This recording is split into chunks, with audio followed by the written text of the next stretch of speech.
Hello you guys, it is finally spooky season, and of course what's better to do in spooky season than to read horror books. So in this video I will be reading only horror books. I know, very original horror books in October, but you know what can you do? It's spooky season, so I have to feel a little bit scared.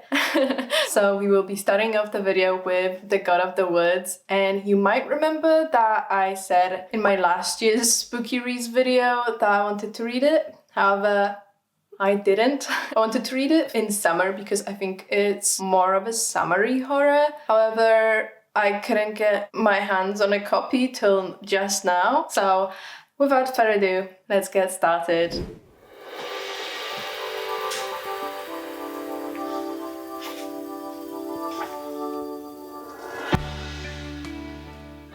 We have a cute little, very self-drawn looking map, and it's quite cute. And it's going to be much easier to envision everything, so definitely enjoying that.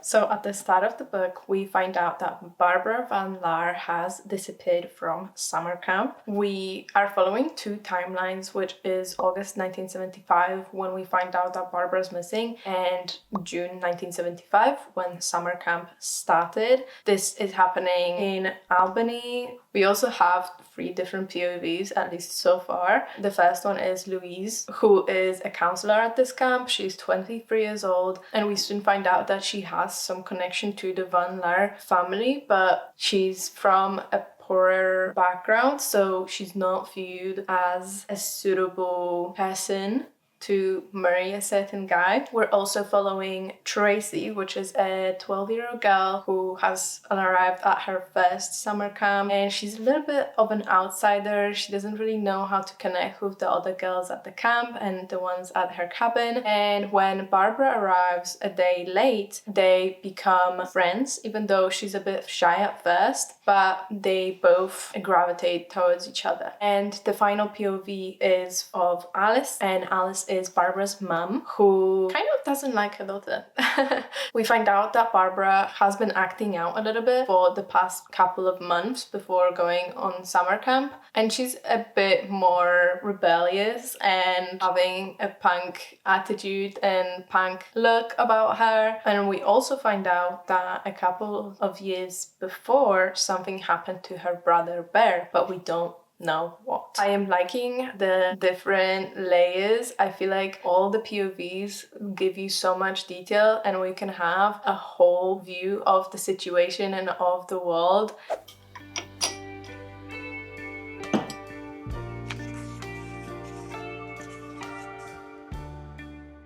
This book is divided into 8 sections, and in the second section we actually go back in time and we're seeing a lot of the action take place from Alice's POV, and we see her history and her story from 17 years old when she first met Peter Van Laar. She was shortly then married to him. We find out how Bear was born and what everyone thought of him. Everyone loved him, and he was kind of like the golden boy of that family in that area. We also find out how the Van Laars have acquired the land and what the story of the Camp Emerson is. In the 1870s, the original Peter Van Laar came to these mountains and he fell in love and he purchased the land. We also quickly find out the circumstances of the disappearance of Bear and how closely it mimics Barbara's disappearance. It feels like we're getting 2 separate stories, but obviously they are very closely linked. We need the story of Bear to really understand the story of Barbara.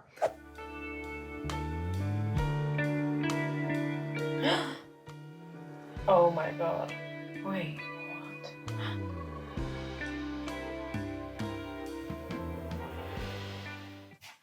That's too easy, that's too easy. Isn't it?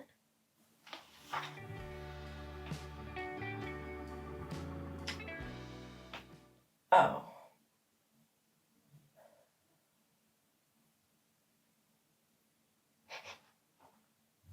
The God of the Woods, I would say, is more of a traditional mystery crime thriller more than a horror book. I just misremember the genres when I was picking this book, but it is very scary and it is very gripping and chilling. So I think it still counts as a horror book. Kind of. It is my fault, but I have enjoyed this book so much. And other than the fact that I got sick, which is why I sound a little bit different, I could not tear myself away from this book. It really enchanted me and it transported me into the mountainous landscape. This is a multi-threaded story at its best. This is truly layers upon layers of storytelling, and I think it's done so masterfully that I am actually lost for words. We are slowly unraveling the mysteries of Camp Emerson through multiple perspectives, and these perspectives give us a chance to have this whole picture, or at least make us think that we have the whole picture and try to solve the mystery by ourselves. Of course, that is very hard because the characters themselves are kind of unreliable. You can't really trust anything they say. I think this was such an amazing exploration of rich people. I thought this was so good. The whole story relied on this rich family that was filled with their own secrets and mysteries, and I think that's why it was so fun. We were also introduced to an investigative in the third part of the book. That's why it turned into more of a crime, because we were solving the crime with the investigator, and I really liked that. I love anything crime and mystery. I love a detective show, you know, so yeah, I am giving this book 4.5 stars. I thought the writing itself was so beautiful, and honestly, I had no real qualms with it. I think because I was sick though, I couldn't read as much, so it did take me out of the story a little bit. It just affected me a little bit, so I can't tell if it is a 5-star or a 4.5, but I think it is a 4.5. I don't have any issues with it though, so you know. For my next book, I will be changing the pace a little bit and I will be reading a YA horror, and it is Don't Let the Forest In. I have had some great things from my mutuals on TikTok and I can't wait to dig in. I think this is supposed to be more of a dark, gothic, horror fantasy, and I love those things. So I'm hoping I'm really gonna enjoy this book. So let's get started.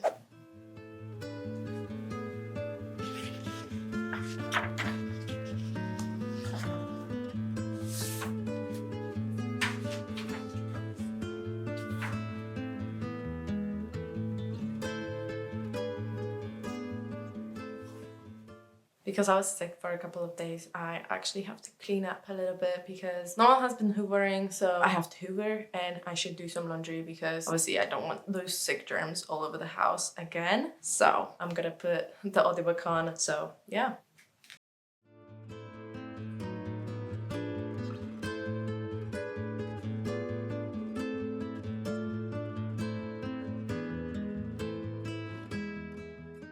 I was actually hoping that by today I'd be completely fine, but unfortunately I still am sick and I still sound sick. But Don't Let the Forest In is a story that follows 3 main characters, which are Thomas and 2 siblings, Andrew and Dove. From the beginning, it's implied that Andrew is more of a shy kid that was bullied in the past, and the school that they attend doesn't really treat them well. They all go to the same school, which is Woodwood Academy, which is like a boarding school. And when Thomas arrives in school with blood on his sleeve and we find out that his parents have disappeared, obviously he becomes a suspect. Andrew decides to confront him about it and tells him it's completely fine if you did because your parents have abused you, so I wouldn't be surprised. But Thomas gets really mad at Andrew. And Andrew and Thomas have had a very close relationship, which made their lives intertwine very closely, and they started depending on each other. And after Thomas gets really mad and tells him that they're done, that he can't follow him around, that he can't be friends with him basically. But at night, Andrew realized that Thomas sneaks out of the dorm and goes into the forest that is right next to the school, where access is strictly prohibited, and he comes back in the morning covered in mud. So one night, Andrew decides to follow Thomas and see what he gets up to in the night, because he starts suspecting that him and his sister have some sort of relationship, and he is in love with Thomas. So he doesn't want to get heartbroken, and he has to tell them, you can't do that because I'm sad. But in the forest, he comes across Thomas fighting a monster, and they are in very grave danger. We also find out that this monster comes from Thomas's drawings. Both of these boys have this talent for dark fairy tales. Andrew usually writes the stories, and Thomas draws the fairy tales and the monsters that come from them. We find out that the monsters that are escaping from the forest come from Thomas's drawings. Not very great. They set out on this journey of trying to fight these monsters because they can escape the forest and can come into the Wicked Academy and attack other students that are not gonna know what's gonna happen. This story is actually much more gory than I was expecting it to be. Obviously, this is YA, so I wasn't expecting it to be very scary or very bloody, but it really is.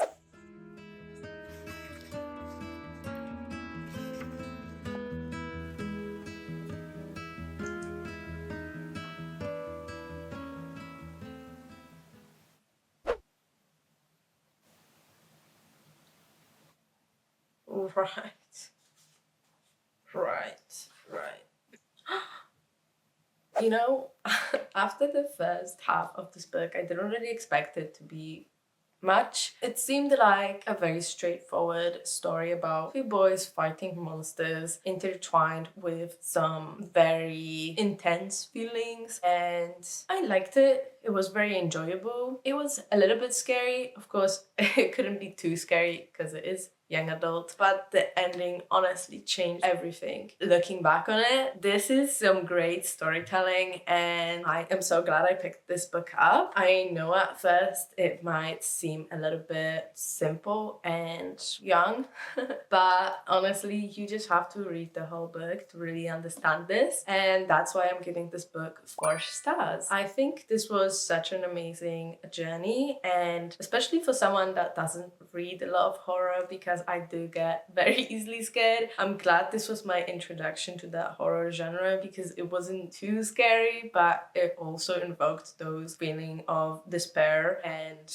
uneasiness. So if you're new to the horror genre and you want to try it out, I think this is a good book to start with. For my final book, I will be reading the goriest book of my selection, and it is The Unworthy. This book has a lot of triggers for body horror and gore in general, so I am terrified to start this book. I am someone that gets really easily scared. I don't know, I want to see for myself if I like it or not, and I want to be a little bit scared, obviously. Not to the point that I can't sleep at night though, so let's get started with this book.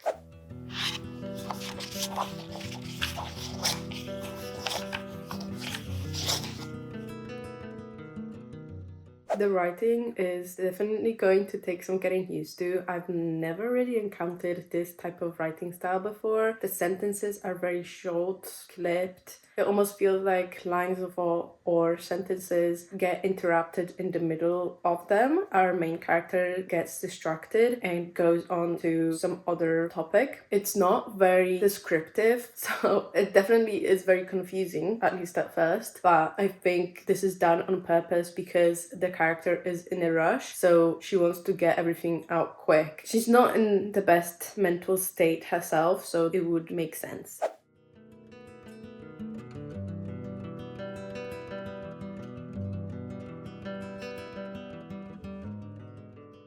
The Unworthy is happening in some kind of post-apocalyptic dystopian world, and our main character is in a weird religious cult where the members are punished and subjected to terror and torture techniques to be able to ascend in the ranks of this cult, this sisterhood. The book is the main character's diary, which she writes with whatever she can find, even with her own blood, but that is strictly prohibited. So she has to hide away her supplies, her notes, her ink, whatever she uses to document her journey and her past and her life now. She just has to hide them away. And in this diary, she's trying to figure out what their life is all about and why they want to ascend to the higher ranks, being the chosen and the enlightened. She is deemed the unworthy because she hasn't ascended yet. While all of this is happening, she is also remembering her life before. Her memories are coming back as the story goes on. There's also an omnipresent person that oversees them, and there is a superior sister that is in charge in all of them and in charge of performing the punishments. This whole story is shrouded in a lot of mystery, which is the driving force of the story in my opinion, and I'm definitely enjoying it. I thought it was going to be too much like terror and, you know, gore, but even though it is a little bit gross, it's not that scary, at least not yet. But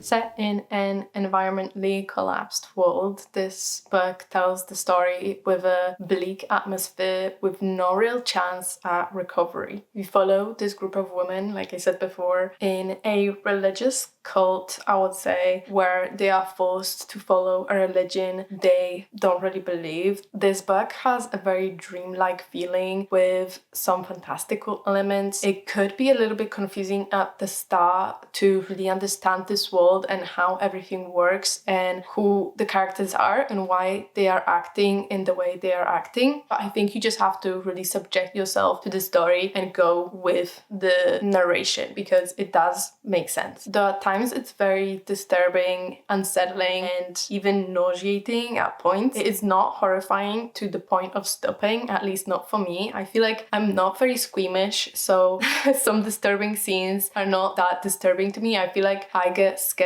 more with real life things such as murderers and rapists and all of that. If a story has that, I'm definitely more scared, whereas this is definitely a bit more far-fetched. That's why I'm not as scared. This is a very dark and brutal and gritty book, but it has a feminist lens. It reminds me a little bit of The Handmaid's Tale, but this is definitely much more dark.